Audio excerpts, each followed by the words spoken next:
Hi, in another video, the link for which is in the description, I showed you what my house shrine looks like. I thought I'd show you now what the ritual I do in the morning at that shrine is like. You'll want to look at that video to see how it actually is set up. I keep it around my stovetop, partly on one side and partly on the other.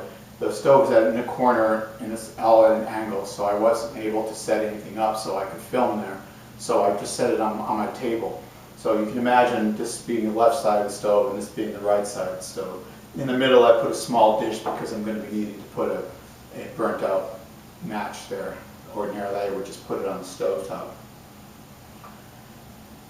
I'll be showing a picture of each of the sections before I do the actual ritual, but you're going to want to get a better explanation of it by looking at the video where I explain all the parts. I start on this side of the ritual with the hearth goddess. All rituals should start with rituals to the hearth goddess because the hearth is the center of everything. Everything comes from the family, everything comes from the home.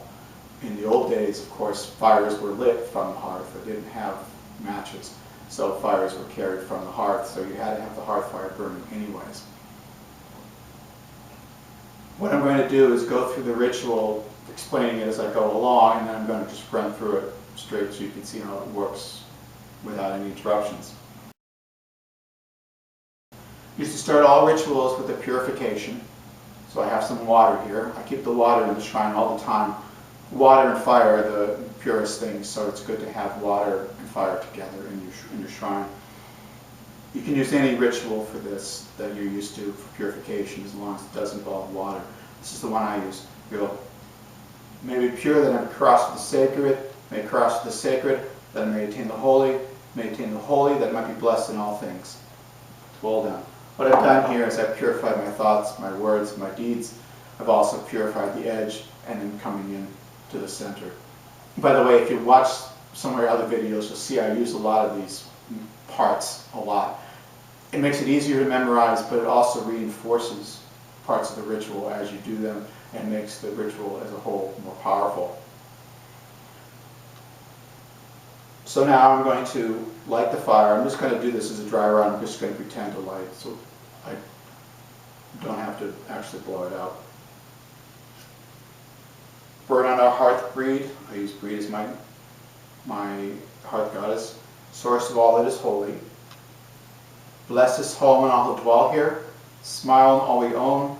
Give special care to guests. And here I pour some milk into a little bowl here, that our hospitality might honor you. I offer some milk from each container that I use. Breed is particularly associated with dairy products, but any hearth goddess would enjoy milk because it's such a basic food, so, and therefore associated with the home, associated with children, for instance. The idea of giving is to set up a relationship. I give, the deity gives, we become friends by giving back and forth. Note that I give it when I actually talk about hospitality, so I'm actually acting as a host at that point. So now this part is done. Now with the home settled and honored, I can turn to the more public side of the ritual. I pick up the match, light it from the hearth. Now I'm carrying the hearth fire over to light with the altar, and I just say the altar is lit from the hearth. I put the match back on the stove, or I turn around and throw it in the sink, which is behind me. Now the fire is lit, I'm in my center. Now I have to set up the cosmos around it. I've gone from the home and I'm going out into the world as it is. And I use this song. The waters sport and surround me. The land extends about me. The sky reaches out above me. The center burns living flame. May all the kingdoms bless me.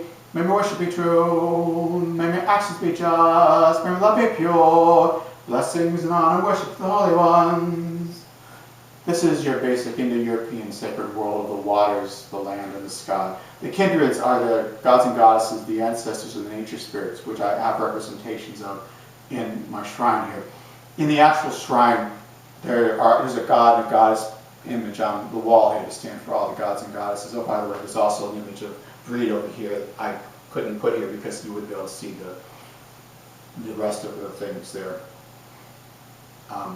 So here are the ancestors, here are our patron deities, and you can't see them, but they're the nature spirits. Images are down there.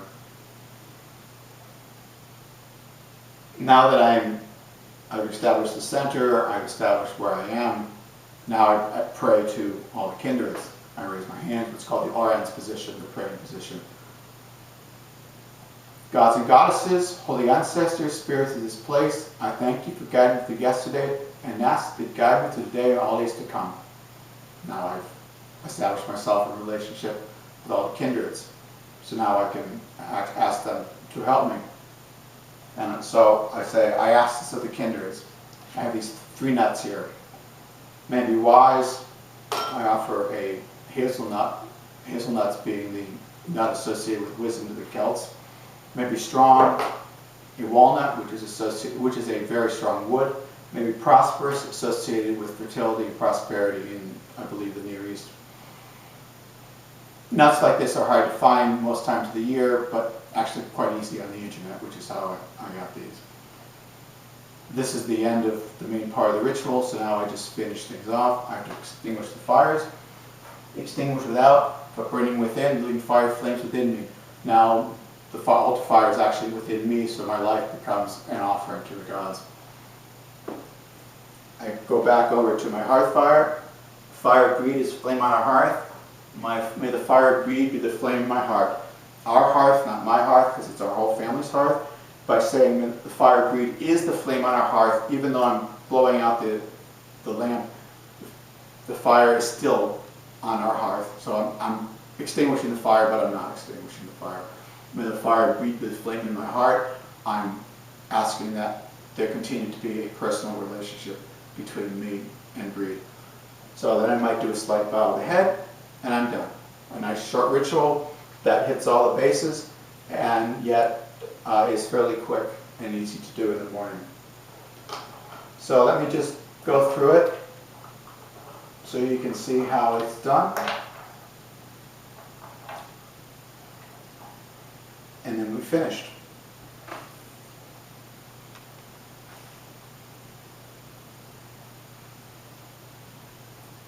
May it be pure that I may cross the sacred. May it cross the sacred that I may attain the holy. May I attain the holy that I may be blessed in all things.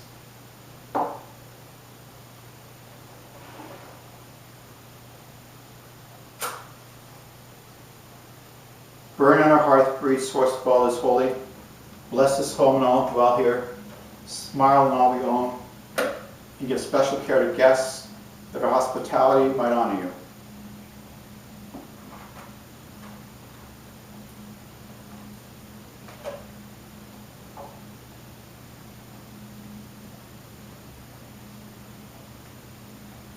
The altar is lit from the hearth.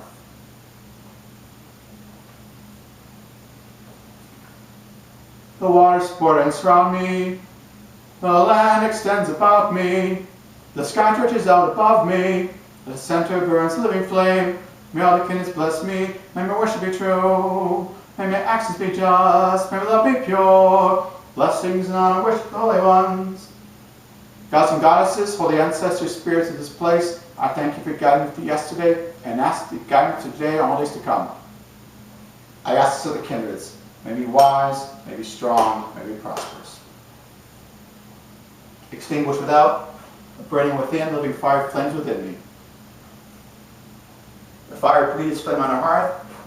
May the fire of greed be the flame on our heart. And so there you are. I made a little mistake there. May the fire of greed be the flame on our hearth. May the fire of greed be the flame in my heart.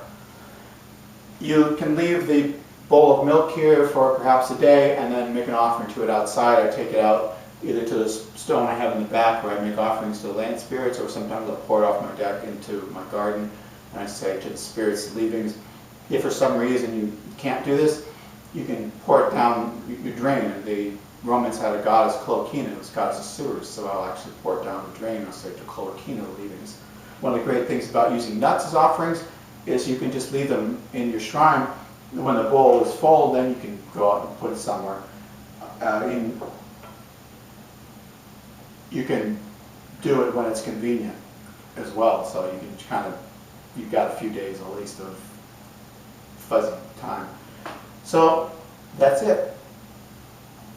Again, the pictures of the shrine and explanation of the shrine are in the description.